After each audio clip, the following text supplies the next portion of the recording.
Hello viewers, আসসালামু আলাইকুম। সবাই কেমন আছো? আশা করি সবাই ভালো আছো। আমি প্রতিদিনের মতো আরও নতুন একটা ভিডিও নিয়ে চলে এসেছি। আজকে আমি রান্না করব হচ্ছে হাঁসের মাংস। এটা আমার হাজব্যান্ডের অনেক পছন্দের একটি খাবার, তাই আমি ভাবলাম যে আজকে হচ্ছে তাকে সারপ্রাইজ দিয়ে দিই। এই জন্য হচ্ছে আমি মাংসগুলোকে সুন্দরভাবে ধুয়ে পরিষ্কার করে নিয়েছি এবং রান্নার জন্য চুলার পাড়ে চলে এসেছি। আর প্রথমে এটাকে আমি সুন্দর করে কষাবো, সেজন্য কড়াইয়ের মধ্যে পরিমাণ মতো তেল দিয়ে দিচ্ছি। তারপরে আমি এখানে কিছু পেঁয়াজ কুচি ও রসুন কুচি দিয়ে দিচ্ছি। তারপরে এর ভিতরে বাদবাকি সব উপকরণগুলো আমি একে একে দিয়ে দিব। আসলে কে না চাই তার হাজব্যান্ডকে খুশি রাখার জন্য, তার প্রিয় খাবারটা রান্না করলে তার এক্সাইটেডটা কেমন হয় সেটাই দেখতে চাই। তো এখানটায় আমি সব কিছু বেটে রেখেছিলাম এবং তার মধ্যে দিয়ে দিচ্ছি সব একে একে মশলাপাতিগুলো, হলুদ, মরিচ এবং ধনিয়ার গুঁড়ো। ভাবলাম যে এটা একটু ঝাল ঝাল করে রান্না করব। আর ঝাল ঝাল মাংস খেতে আসলে অনেক বেশি মজার হয়, আর মাংসের মধ্যে একটু বেশি ঝাল না হলে ভালো লাগে না।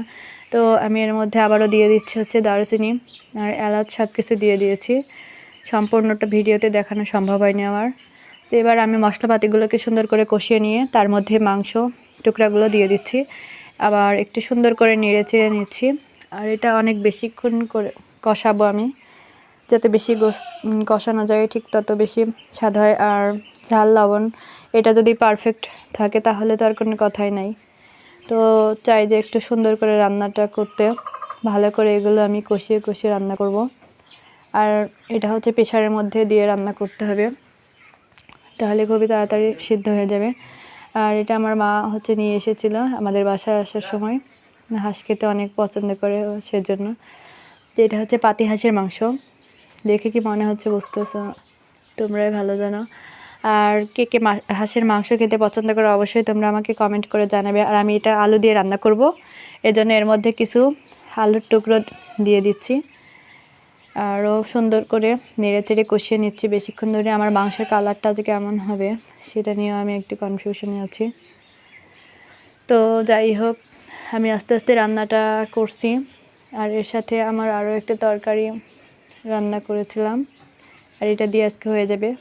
আজকে হচ্ছে শুক্রবার, এই জন্য আমি ভাবলাম আরও মাংসটা রান্না করে। তো এখানটা আমার প্রেশারের ভিতরে দিয়ে আমি সিদ্ধ করে রান্না করে ফেলছি মাংসটা। এই যে আমার বাটিতে তুলেও ফেলেছি, দেখে বোঝা যাচ্ছে কত সুন্দর হয়েছে, দেখতে আসলে লোভনীয় হয়েছে মনে হচ্ছে।